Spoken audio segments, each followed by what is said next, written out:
অবশেষে পদত্যাগ করলেন যুক্তরাজ্যের সিটি মিনিস্টার টিউলিপ সিদ্দিক।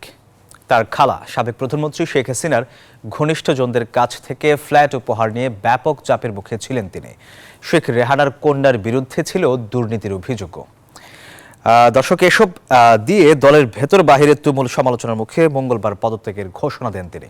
বিস্তারিত রিপোর্টে।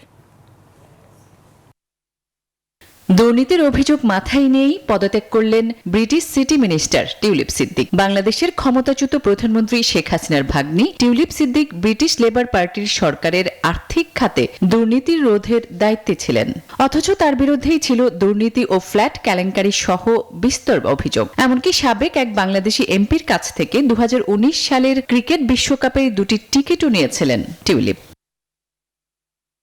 এই নিয়ে কিয়ার স্টারমারের সরকারের ক্যাবিনেটে তাকে সিটি মিনিস্টার পদে অন্তর্ভুক্তি নিয়ে প্রশ্ন ওঠে।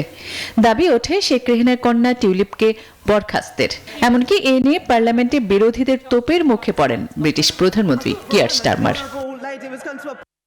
সর্বশেষ তার পদত্যাগ করা উচিত বলে এক সাক্ষাৎকারে জানান অন্তর্বর্তী সরকারের প্রধান উপদেষ্টা ডক্টর মোহাম্মদ ইউনূস।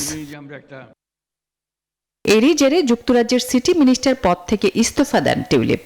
এরই মধ্যে টিউলিপ প্রধানমন্ত্রী কিয়ার স্টারমারের কাছে তার পদত্যাগ পত্র জমা দিয়েছেন।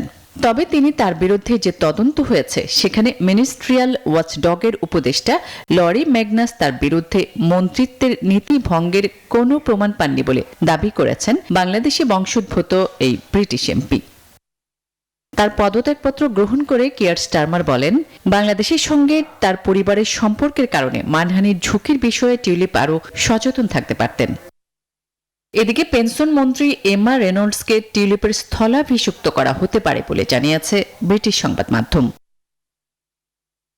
আসমাতুলি, নিউজ 24।